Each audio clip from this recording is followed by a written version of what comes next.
जय महाराष्ट्र मित्रांनो, स्वागत आहे तुमच्या मराठमोळ्या चॅनलमध्ये, ज्यामध्ये आज आपण बघणार आहोत BCS syllabus for Nagpur university, जी राष्ट्रसंत तुकडोजी महाराज नागपूर युनिव्हर्सिटी आहे. त्याच्या BCS मध्ये कोणकोणते सब्जेक्ट असतात तेच आपण बघणार आहोत. तर चला व्हिडिओ सुरू करूया.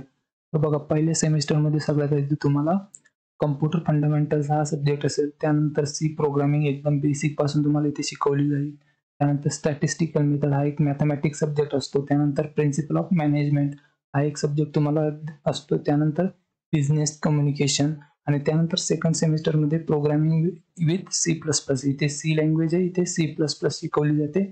त्यानंतर सिस्टम अनालिसिस अँड डिझाईन हा एक सब्जेक्ट असतो. त्यानंतर न्यूमेरिकल मेथड्स असतो, हा एक तुम्हाला इथे शिकवला जातो. त्यानंतर ऑर्गनायझेशन बिहेवियर हा एक सब्जेक्ट असतो आणि त्यानंतर digital electronics and computer organisation. तर हे सब्जेक्ट असतात जर तुम्ही नागपूर युनिव्हर्सिटी मधून BCS करत असाल तर.